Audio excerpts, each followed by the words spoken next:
এখন আমরা যেটা দেখবো যে আমরা রিসার্চের যে ডেটা কালেক্ট করব সেটা আসলে কিভাবে করব সেটা অনেকগুলো ওয়ে আছে। তো অ্যাকসেপ্টেড একটা টেকনিক হচ্ছে লাইকার্ট স্কেল, যেটা আরেকজন রিসার্চার উনি প্রপোজ করেছে। আমরা দেখবো যে লাইকার্ট স্কেল কি, লাইকার্ট স্কেল কেন ইউজ করে, এবং বিভিন্ন ধরনের লাইকার্ট স্কেল আসলে আমরা কিভাবে ডিজাইন করব সেই জিনিসটা আমরা আসলে দেখার চেষ্টা করবো ইনশাআল্লাহ। তো লাইকার্ট স্কেল কি, আমি এখানে একটা ছবি অ্যাড করেছি, আমার মনে দেখা যাচ্ছে যে প্রথমে হচ্ছে এক্সেলেন্ট, গুড, অ্যাভারেজ, পুর। এই ধরনের মার্কস আমরা মনে হয় যখন ছোটবেলায় ছিলাম, যখন আমাদের স্যার ম্যাডামরা আমরা কিছু লিখতাম অথবা পারতাম, তখন এরকম এরকম বিভিন্ন ধরনের মার্কস দিতেন। তো এই যে এক্সেলেন্ট, গুড, অ্যাভারেজ, পুর, এটা কিন্তু এক ধরনের সাইকোলজিক্যাল টার্ম, হ্যাঁ, যে এটা কিন্তু এক ধরনের ফিলিংস কাজ করে, তাই না? তো in 1932 রেনসিস লাইকার্ট, a psychologist interested in measuring people's opinion or attitudes on a variety of items, developed the original Likert scale. অর্থাৎ রেনসিস লাইকার্ট ওনার এই নাম, উনি একজন সাইকোলজিস্ট ছিলেন। উনি চিন্তা করলেন যে আমি মানুষের অপিনিয়ন এবং অ্যাটিটিউডস বিভিন্ন টপিকসের উপরে অথবা বিভিন্ন আইটেমের উপরে আমি আসলে মেজার করব। এই জন্য নিয়ে আসলে ওই লাইকার্ট স্কেল ওটা উনি ডেভেলপ করেছেন 1932-তে। এটা আসলে রিসার্চে এখন প্রচুর ইউজ হচ্ছে। A Likert scale is a psychometric scale. সাধারণত এটা একটা কি বলবো সাইকোমেট্রিক স্কেল, যেটা যারা পার্টিসিপেন্ট হবে ইন্টারভিউ অথবা যারা সার্ভেতে অংশগ্রহণ করবে, তারা হচ্ছে যে মানে তাদেরকে ড্রাইভ করা হবে যে কোনো একটা চুজ করার জন্য। অর্থাৎ তাকে হেল্প করা হবে যে আপনি যে কোনো একটা দেন এবং আপনি কি কি দিবেন সেই অপশনগুলো হচ্ছে এগুলা। ওকে, used to represent people's opinions and attitudes to a topic or subject matter, already আমরা বলেছি। তো পারপোজ অফ লাইকার্ট স্কেল, যেটা আমরা অলরেডি একটু করে আলোচনা করেছি, ranks people's judgments of objects, events or other people from low to high or from poor to good. তো সাধারণত একজন মানুষের তার জাজমেন্টটা কি, যে কোনো একটা বিষয়ে, হ্যাঁ, আমরা একটু পরে কিছু এক্সাম্পল দেখবো। তো সেটা কম থেকে বেশি অথবা পুয়ার থেকে গুড একটা র্যাঙ্ক অথবা একটা মানে কি বলবো হায়ারার্কি কিন্তু দিয়ে দেওয়া হয়, যেটা সে আসলে চুজ করে। It employs questionnaires often used interchangeably with a rating scale. আমরা অনেক সময় সরাসরি কোশ্চেন করি অথবা আমরা একটা স্কেল দিয়ে দেই রেটিং করার জন্য, হ্যাঁ। Today, Likert scales are widely used in social science, educational and other researches. অনেক রিসার্চের ক্ষেত্রে কিন্তু এখন Likert স্কেল খুবই জনপ্রিয়, আমি এই জন্য এটা নিয়ে কথা বলতেছি। তো Likert স্কেল সাধারণত দেখতে কিরকম অথবা কত ধরনের হয়, আসলে বিভিন্ন ধরনের লাইকার্ট স্কেল হতে পারে। সাধারণত মোস্ট পপুলার টাইপ গুলো হচ্ছে 4 points, 5 points and 7 points. 4 point, 5 point, 7 points এগুলো আসলে কি আমরা একটু পরে দেখবো। যেখানে একটা এক্সাম্পল রয়েছে যেটা হচ্ছে 4 পয়েন্টস লাইকার্ট স্কেল। এখানে দেখেন একটা বিষয়, যে কিছু কোশ্চেন করা আছে, what's your inclination about US present gun policy. এখানে বলতেছে আপনি স্ট্রংলি এগ্রি সেই পলিসির সাথে, ডিসএগ্রি, এগ্রি আর স্ট্রংলি ডিসএগ্রি, ডিসএগ্রি, এগ্রি আর স্ট্রংলি এগ্রি। অর্থাৎ এখানে পয়েন্ট রয়েছে 4টা, এই জন্য এটাকে বলছে 4 points. Do you agree on the call for buyback campaign policy for heavy weapons. এখানে কিন্তু আপনি এগ্রি, ডিসএগ্রি অথবা স্ট্রংলি এগ্রি অথবা নর্মালি এগ্রি এই বিষয়গুলো এখানে রয়েছে মানে কোশ্চেনিয়ারের ভিতর। তো টেবিল অফ লাইকার্ট স্কেল কিছু এক্সাম্পল এখানে আমি সেট করেছি। খেয়াল করেন, আসলে এখানে বিষয় ফোকাস করতে হবে যে আপনার যে রিসার্চ অথবা আপনার যে টপিকের উপর রিসার্চ করতেছে সেটা আসলে কি জিনিস ফোকাস করতেছে, সেটা কোনো ফ্রিকোয়েন্সি ডিনোট করতেছে নাকি সাধারণত কোনো কোয়ালিটি আপনি জাজমেন্ট করছেন। যেমন হতে পারে আপনি একটা অ্যাপ্লিকেশন ডেভেলপ করেছেন, আপনি একটা ওয়েবসাইট ডেভেলপ করতেছেন, সেটা আপনি মানে জাজ করতেছেন সেটার কোয়ালিটি কিরকম। তো হতে পারে স্কেলগুলো এরকম যে very poor, poor, fair, good, excellent. Okay, আর আপনি যদি অ্যাপ্রুভাল টাইপের কোনো কিছু কারো কাছে সার্ভে করেন, তো strongly disapprove, neutral, approval, strongly approve. Okay, যেমন স্যাটিসফ্যাকশন দিয়ে আপনি দেখেন যে আপনি আমার ওয়েবসাইট অথবা অ্যাপ ইউজ করে স্যাটিসফাইড কিনা, সে বলতে পারে not at all satisfied, slightly satisfied, moderately satisfied, very satisfied, completely satisfied. এখানে স্ট্যান্ডার্ড কিছু মানে ওয়ার্ড এবং এক্সাম্পল দেওয়া আছে যেটা আমরা ইউজ করতে পারি। এখানে কিন্তু এটা 5 স্কেল রয়েছে। ওকে, এটা 7 স্কেল পর্যন্ত হতে পারে। বিভিন্ন ধরনের স্কেল আমরা ইউজ করতে পারি লাইকার্ট স্কেল সেট করার ক্ষেত্রে। ওকে, আমরা যদি একটু প্র্যাকটিক্যাল এক্সাম্পল দেখি, আমি একটা আমাদের রিসার্চ পেপার থেকে এক্সাম্পল দেখাচ্ছি যাতে বুঝাইতে সুবিধা হয়। Augmented reality in education, a study on preschool children, parents and teachers in Bangladesh. তো আমরা এটা 2019 সালে ইউএস এর 21তম কনফারেন্সে এটা স্প্রিঙ্গার বুক চ্যাপ্টার আকারে পরবর্তীতে পাবলিশড হয়েছে। এই রিসার্চ কিন্তু আমাদের এখন চলমান রয়েছে এবং এটার কিছু আমরা আপগ্রেডেশন করেছি এবং অগমেন্টেড রিয়ালিটির সাথে মেশিন লার্নিং ব্যবহার করে আমরা আমাদের রিসার্চটাকে আরেকটা লেভেলে নিয়ে এসেছি। এবং আমাদের এখানকার যে একজন অথর মোহাম্মদ মাইনুল ইসলাম, উনি হচ্ছে মানে একটা পার্সোনাল কোম্পানি আছে আর্কেড স্টুডিও। তো উনি যেহেতু এই পেপারের কো অথর, ওনার সুপারভিশনে আমাদের আন্ডারগ্রেডে কিছু স্টুডেন্ট মিলে চুয়েটের এই অ্যাপটাকে ওনারা প্লে স্টোরে আপলোড করেছেন, Arcade studio learn Bangla alphabet for kids. তো এই অ্যাপটা মানে মেশিন লার্নিং এবং অগমেন্টেড রিয়েলিটির মানে first application in case of learning alphabet, digits and মানে অ্যানিমেলের সম্পর্কে ধারণা পাওয়ার জন্য। এটা বেসিক্যালি যারা প্রি স্কুল এডুকেশন অর্থাৎ প্রি প্রাইমারিতে যারা পড়ে, যাদের বয়স 4 থেকে 5 বছর অথবা এর মধ্যে যারা আছে, তারা এই অ্যাপটা থেকে মানে শিখতে পারে, যেখানে খুবই মানে ইন্টারেক্টিভ ওয়েতে বাচ্চাদেরকে শেখানোর চেষ্টা করা হয়েছে। অগমেন্টেড রিয়েলিটি, মেশিন লার্নিং ব্যবহার করে বাচ্চাদের হাতে লেখা টেস্ট করা হয়েছে। তো আমরা এই রিসার্চের উপরে আমরা একটা সার্ভে আসলে চালাবো। তো এর আগে আমি একটা বিষয় বলি যে আমাদের এই অ্যাপ রিসার্চ পেপার এবং সেই অ্যাপটার উপর বেস করে দুটো পত্রিকা অলরেডি ফিচার হয়েছে। দ্য ভার্সিটি মর্নিং, এখানে চুয়েট শিক্ষার্থীদের বর্ণমালা শেখার অ্যাপ ও প্রযুক্তির সাহায্যে শেখায় নতুন দিগন্ত, এই টাইটেলে। আর একটা হচ্ছে ডেইলি বাংলাদেশে শিশু শিক্ষা অ্যাপ তৈরি করলো চুয়েট শিক্ষার্থীরা। এখানে প্রি স্কুল এডুকেশন বলতে যে সমস্ত বাচ্চারা প্রি প্রাইমারিতে পড়ে তাদের উপর আমরা এক্সপেরিমেন্ট চালিয়েছি, তাদের উপর আমরা একটা সার্ভে কন্ডাক্ট করেছি। তো সেখানে আমরা আসলে তাদেরকে অ্যাপটা দিয়ে তাদেরকে অ্যালফাবেট এবং বিভিন্ন ধরনের প্রাণী ছবি দেখে তাদেরকে আমরা টেস্ট করেছি। তো এখানে যেটা আমরা করেছিলাম সেটা হচ্ছে তাদেরকে আমরা কিছু কোশ্চেন করেছিলাম, যে কোশ্চেনগুলো আমরা পরবর্তীতে এখানে অ্যানালাইসিস করেছি। তো আমি আসলে কোশ্চেনটা একটু দেখাই আপনাদেরকে যে কোশ্চেনটা আসলে কি ছিল। তো আমাদের রিসার্চ পেপারে, যেহেতু রিসার্চ পেপার তো অবশ্যই ইংলিশে লিখতে হয়, সেটা তো বাংলায় লেখার সুযোগ নেই, সেক্ষেত্রে আমরা আসলে কোশ্চেন গুলাকে রিসার্চ পেপার ইংলিশে রিপ্রেজেন্ট করেছি। যখন স্টুডেন্টকে এবং গার্জিয়ানকে আমরা কোশ্চেন করেছিলাম, টিচারকে, তখন কিন্তু আমরা এটাকে আবার বাংলায় কনভার্ট করে নিয়েছি। তো আমি এখানে একটা স্যাম্পল দিয়েছি আমাদের যে রিসার্চ কোশ্চেনটা ছিল। কোশ্চেনটা অর্থাৎ বাচ্চাদেরকে আমরা অ্যাপ্লিকেশনটা দিয়ে, অ্যাপ্লিকেশনটা তাদেরকে দেওয়ার আগে আমরা একটা টেস্ট করেছিলাম তারা কিরকম পারে, আবার অ্যাপ্লিকেশনটা ইউজ করার পরে আবার টেস্ট করেছি তারা কিরকম পারতেছে।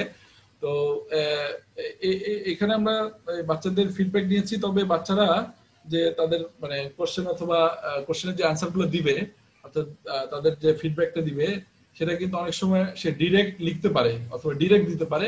আরেকটা হতে পারে আরেকজনের সাহায্য নিয়ে, যদি বাচ্চা এত ছোট হয় যে সে লিখতে পারে না, সেক্ষেত্রে সে যাতে আরেকজনের সাহায্য নিয়ে দেয়, সেটা হতে পারে। তো এখানে একটা বাচ্চার মানে ডিরেক্ট কিছু মানে সার্ভে এখানে দেওয়া আছে। যেমন তাকে প্রশ্ন করা হয়েছিল অ্যাপটি ব্যবহার করা কি খুবই সহজ সোজা, সে কিন্তু দিয়েছে দ্বিমত। কারণ আসলে অগমেন্টেড রিয়েলিটি অ্যাপ ব্যবহার করাটা তার জন্য হয়তো কঠিন মনে হচ্ছে আর কি। যদিও আমরা সার্ভেটা করার আগে তাদেরকে ট্রেনিং দিয়েছিলাম। অ্যাপের মডেল ও ছবিগুলো চমৎকার, সেটা হচ্ছে বলেছে দৃঢ়ভাবে একমত। ওকে, স্ট্রংলি অ্যাগ্রি, হ্যাঁ agree, neutral, disagree, strongly disagree. তারপরে এইভাবে mobile app, AR based app দিয়ে শিক্ষা গ্রহণ করা খুবই সহজ। ওকে, সে স্ট্রংলি অ্যাগ্রি। এই অ্যাপ দিয়ে শিখে আমি আনন্দ পেয়েছি, সে অ্যাগ্রি। ওকে, এআর ভিত্তিক অ্যাপ দিয়ে শিক্ষাদান করলে আরো ভালো হতো, অ্যাগ্রি। ওকে, স্ট্রংলি অ্যাগ্রি। আমি এই অ্যাপ শিক্ষার ক্ষেত্রে ব্যবহার করব, স্ট্রংলি অ্যাগ্রি। ছবিগুলো সাউন্ড এবং অ্যানিমেশন থাকা এটা খুবই আকর্ষণীয়, সে একমত। স্ট্রংলি অ্যাগ্রি না, জাস্ট অ্যাগ্রি।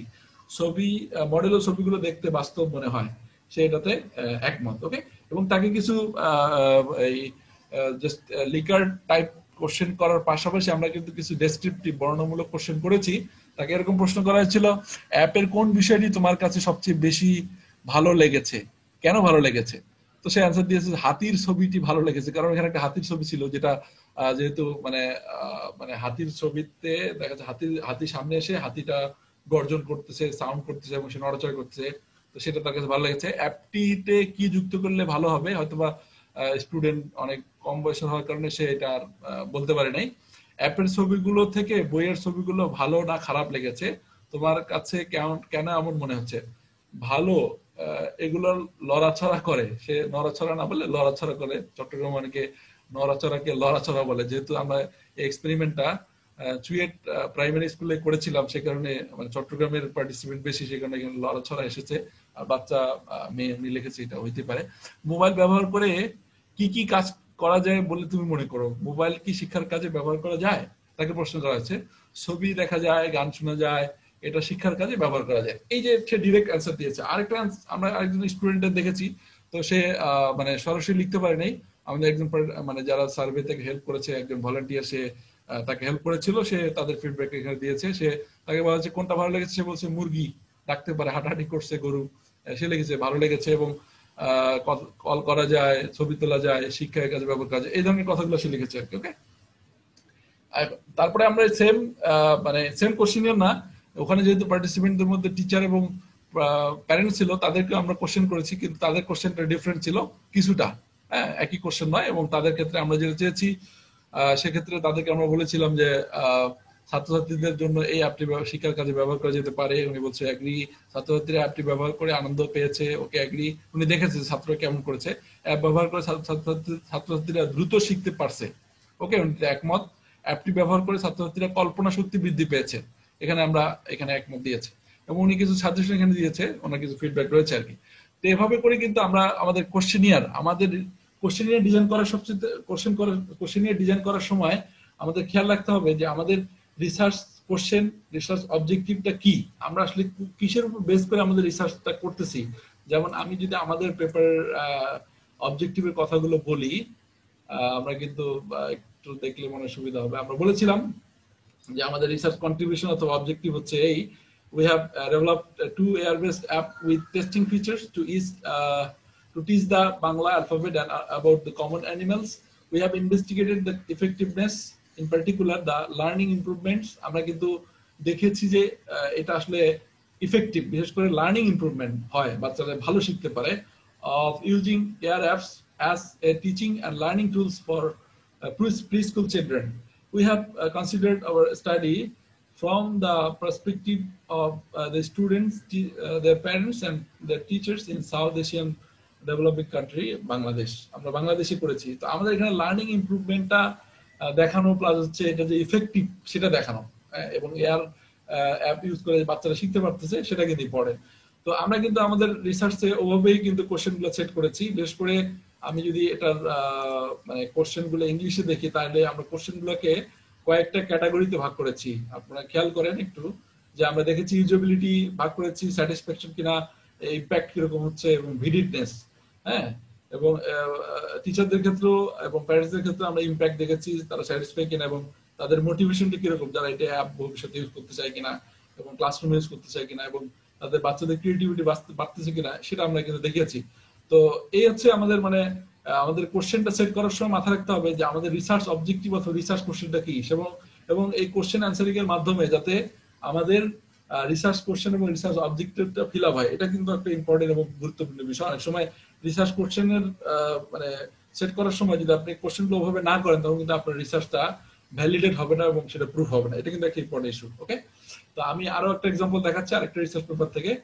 আমরা একটা গেম ডিজাইন করেছি, এটা হচ্ছে ডেস্কটপ গেম, যেখানে মানে ডেস্কটপ কারকে হারানো কঠিন। তো এখানে আসলে আমি দেখাচ্ছি না রিসার্চ পেপারটা, একটু সময় লাগবে, তারপরে দেখি একটু আমি দেখতে পারি যে আমরা একটা গেম ডিজাইন করেছি, যে গেমের ভিতরে কম্পিউটার কার্ড থাকবে আর হচ্ছে ইউজার কার্ড থাকবে। সেখানে কম্পিউটার কারকে হারানো একটু কঠিন, সেখানে আমরা ফ্ল্যাট প্লে অ্যালগরিদম ব্যবহার করে আমরা পুরো বিষয়টাকে আসলে দেখিয়েছি যে কিভাবে কাজ করে। তো এই ক্ষেত্রে আমরা আসলে যে সার্ভেটা চালিয়েছি, যে এক্সপেরিমেন্টটা চালিয়েছি, সেক্ষেত্রে যারা পার্টিসিপেন্ট ছিল তাদেরকে আমরা কিছু কোশ্চেন করেছিলাম যে দা GUI অর্থাৎ graphical user interface of this game is intuitive, খুবই ইনটিউটিভ ছিল। Strongly agri, not sure, disagree or strongly disagree, এরকম সেম লিকার্ড স্কেল, 5 লিকার্ড স্কেলের কোশ্চেন ছিল। তো এখানে তাদের রেসপন্সটা যেটা, সেটা আমরা এখানে শো করেছি যে পার্টিসিপেন্টদের মধ্যে যারা ছিল তারা কতজন স্ট্রংলি এগ্রি, ডিসএগ্রি, অথবা এই যে the GUI of this game is intuitive, সেক্ষেত্রে এই যে কোশ্চেনটা, এই কোশ্চেনের ক্ষেত্রে স্ট্রংলি এগ্রি করছে মাত্র 3 জন। ওকে, আবার এখানে খেয়াল করেন এই কোশ্চেনটা যেটা, I plan to play this game again, এই যে আমি আবার গেমটা খেলবো, সেখানে এগ্রি করেছে এই 7 জন। ওকে, আমরা রেজাল্টটা রিপ্রেজেন্ট করেছি। তো রেজাল্টটা আপনি লিকার্ড স্কেলে যখন আপনি একজনের কাছে সার্ভে কন্ডাক্ট করতেছেন অথবা কোশ্চেনিয়ার মাধ্যমে আপনি আপনি ইন্টারভিউটা কন্ডাক্ট করতেছেন, সেক্ষেত্রে আপনার খেয়াল রাখতে হবে যে আপনি ডেটাটা পাওয়ার পর সেটাকে অ্যানালাইসিস করতে হবে। তো স্কেল লিকার্ড স্কেলের যে ডেটা অথবা লিকার্ড টাইপ ডেটা, যে সমস্ত ডেটা আপনি পাচ্ছেন, সেটা অ্যানালাইজ করার জন্য কিন্তু স্পেসিফিক কিছু ওয়ে আছে। To properly analyse Likert data, one must understand the measurement scale represented by is. এখানে কিন্তু খুবই ইম্পর্টেন্ট, আপনাকে মাথায় রাখতে হবে এখানে যে স্কেলগুলো আমরা সেট করেছি, যে ছাত্র দৃঢ়ভাবে একমত, একমত, নিরপেক্ষ, দ্বিমত, দৃঢ়ভাবে দ্বিমত, এগুলো কিন্তু বুঝতে হবে। এগুলো কিন্তু একটার মিনিং কিন্তু একটা থেকে আলাদা। ওকে, একজন দৃঢ়ভাবে একমত মানে কি, সে এটাকে সবচেয়ে বেশি রেটিং দিচ্ছে। আবার কেউ হচ্ছে দ্বিমত, তার মানে তার এখানে কিন্তু এটার সাথে সে, অর্থাৎ এখানে ডিরেক্টলি কিন্তু এটাকে মানে একমত মানে সে ভালো প্লাস দ্বিমত মানে একেবারে যে খারাপ, এভাবে আসলে বলার সুযোগ থাকে না। হ্যাঁ, তো numbers assign to liquor type items express A greater than relationship. সাধারণত আমরা যদি নাম্বার অ্যাসাইন করে দিই, অর্থাৎ যদি সে স্ট্রংলি অ্যাগ্রি হয় তাহলে হচ্ছে 5, স্ট্রংলি মানে একমত হলে 4, নিরপেক্ষ হলে 3, দ্বিমত হলে 2 এবং দৃঢ়ভাবে দ্বিমত হলে 1 নাম্বার দেই। তখন কিন্তু আসলে however how much greater is not implied, সেক্ষেত্রে কিন্তু এখানে একটার থেকে আরেকটা যে কতটুকু ভালো এবং কতটুকু খারাপ, এটা কিন্তু মেজার করা খুব মানে কঠিন হয়ে যায়, যেটা আসলে ডিরেক্টলি উনি যে রেটিং দিয়েছে সেটা আসলে মিন করে না। Because of this conditions Likert type items fall into the ordinal measurement scale. তো আমরা যদি এভাবে আসলে সরাসরি নাম্বার দিই, মানে স্ট্রংলি অ্যাগ্রি মানে 5, অ্যাগ্রি মানে 4, এভাবে নাম্বার দিয়ে ফেলে, তাহলে কিন্তু এটা লাইকার টাইপ ডেটাগুলো নর্মাল মেজারমেন্ট স্কেলে আসলে পড়ে যাচ্ছে। তো সে কারণে লাইকার্ড স্কেল যে ডেটাগুলো থাকে সেটাকে আসলে অ্যানালাইসিস করার জন্য অনেকগুলো ওয়ে আছে। আমরা সবসময় যেটা করি, অনেক সময় মিডিয়ান, মোড অথবা মিন বের করে থাকি। তারপরে আরো অনেকগুলো ওয়ে আছে যেটা সাধারণত অনেকগুলো স্ট্যাটিস্টিক্যাল সফটওয়্যার আছে যেগুলো ইউজ করে সাধারণত করা হয়, যেমন কাই স্কোয়ার টেস্ট, অ্যানোভা টেস্ট, টি টেস্ট, রিগ্রেশন টেস্ট, পিয়ারসনস আর স্ট্যান্ডার্ড ডেভিয়েশন, অনেক ধরনের মানে টেকনিক কিন্তু রয়েছে আপনার ডেটাটাকে মেজার করার জন্য এবং অ্যানালাইজ করার জন্য এবং ইন্টারপ্রেট করার জন্য, এবং প্রত্যেকটার কিন্তু ডিফারেন্ট ডিফারেন্ট মিনিং রয়েছে। আমি যদি একটু দেখি যে আমাদের রিসার্চের মধ্যে আমরা যেটা দেখিয়েছি, যে লিকার্ড মানে স্কেল থেকে এবং লিকার্ড টাইপ যে কোশ্চেনই আমরা ডিজাইন করেছি, সেখান থেকে আমরা যে রেসপন্স গুলো পেয়েছি সেটা হচ্ছে যে the app are very easy to use. এখানে 15 জন দিয়েছে এটা স্ট্রংলি অ্যাগ্রি, 8 জন বলেছে এটা অ্যাগ্রি, 2 জন বলেছে এটা ডিসঅ্যাগ্রি। ওকে, এই জিনিসগুলো আমরা একটা অ্যাভারেজ দিয়েছি, তার একটা কিন্তু মিনিং রয়েছে। ওকে, আবার এখানে খেয়াল করেন আমরা কিন্তু প্রত্যেকটা ক্যাটাগরির আবার অ্যাভারেজ এবং সেটার স্ট্যান্ডার্ড ডেভিয়েশন দেখেছি, যে সেন্ট্রাল মেজারমেন্ট থেকে এটা কত দূরে অথবা কত কাছে, এগুলো প্রত্যেকটা কিন্তু একটা এক্সপ্লেনেশন রয়েছে এবং সেটা আপনার রিসার্চ যে অবজেক্টিভ, অর্থাৎ রিসার্চ যে আপনি কোশ্চেন সেট করেছে সেটা কিন্তু অ্যান্সার করবে। তো এখানে এভাবে অ্যানালাইসিস করা যায়। তো সাধারণত মানে যদি সেটা কোয়ান্টিটেটিভ রিসার্চ হয়, আমরা লাস্ট ক্লাসে এই কথাটা বলেছিলাম, যদি সেটা কোয়ান্টিটেটিভ মেজার মানে রিসার্চ হয়, সেক্ষেত্রে আপনি ডেটাটা যদি নিউমেরিক্যাল রিপ্রেজেন্ট করতে হয় রিসার্চ রেজাল্টটাকে, সেক্ষেত্রে আমরা যে রিসার্চ হাইপোথিসিস সেট করি সেটা টেস্ট করার জন্য আসলে অনেকগুলো স্ট্যাটিস্টিক্যাল টুলস রয়েছে, এর মধ্যে এসপিএসএস, স্ট্যাটা, আর পাইথন অথবা আরো অনেকগুলো টুলস রয়েছে, সেগুলো ব্যবহার করে কিন্তু আমাদের আসলে ফাইনালি লিকার টাইপ ডেটা হোক অথবা নিউমেরিক্যাল ডেটা হোক সেটাকে অ্যানালাইসিস করতে হয়। ওকে, এবং লাস্ট ক্লাসে আমরা বলেছিলাম আপনার রিসার্চ যদি কোয়ালিটেটিভ হয়, সেক্ষেত্রে আপনাকে এটাকে ইমেজ অথবা observation, content analysis, narrative analysis অথবা ডিসক্লোজার অ্যানালাইসিস করে আসলে আপনাকে রিসার্চটাকে আপনাকে এক্সপ্লেইন করতে হবে। তো এই ছিল মোটামুটি আমাদের আজকের লেকচার, যেটা আমরা আসলে আগের লেকচারের কন্টিনিউশন হিসেবে দেখলাম, যে আমরা যদি আমাদের রিসার্চ পারফর্ম করতে চাই, তো আমাদের রিসার্চের মধ্যে খুবই ইম্পর্টেন্ট একটা বিষয় হচ্ছে রিসার্চ মেথোডলজি। সেটা লেখার জন্য 4টা স্টেপ সাধারণত আমরা ফলো করি, 4টা স্টেপ। তো এই 4টা স্টেপের মধ্যে আজকে আমরা বিস্তারিতভাবে ডেটা কালেকশন এটা নিয়ে কথা বললাম এবং ডেটা অ্যানালাইসিসের যে মেথড আছে সেটা নিয়ে আমরা কিছু আইডিয়া দিলাম আর কি। তো এই বিষয়গুলো যদি কেউ ফোকাস করে, ইনশাআল্লাহ তার রিসার্চ মেথোডলজিতে একটা স্ট্যান্ডার্ড লেভেলে পৌঁছাবে। আর তাছাড়া স্ট্রং রিসার্চ মেথোডলজি লেখার জন্য কিছু টিপস আমরা লাস্ট ক্লাসে দিয়েছিলাম, এবং আবার এই কথাটা আমরা বলতেছি যে রিসার্চ মেথোডলজি লেখার জন্য, রিপ্রেজেন্ট করার জন্য নির্দিষ্ট কোনো ওয়ে অথবা স্পেসিফিক কোনো মডেল কিন্তু নেই। হ্যাঁ, আপনি আপনার রিসার্চে কিভাবে পারফর্ম করেছেন এবং রিসার্চে কি করেছেন এবং আপনার রিসার্চ কোশ্চেন, আপনার রিসার্চ অবজেক্টিভ কি ছিল, সেই বিষয়গুলোকে আসলে ফোকাস করে আপনার রিসার্চ মেথডলজিটা ডিজাইন করতে হয়। তো এই ছিল আজকের লেকচারের আজকে আমাদের সামারি। তো আপনাদের যদি কোনো কোশ্চেন থাকে করতে পারেন, আর যারা ভিডিও ইউটিউবে দেখবেন তারা কমেন্ট করলে আমরা অ্যান্সার দেওয়ার চেষ্টা করবো।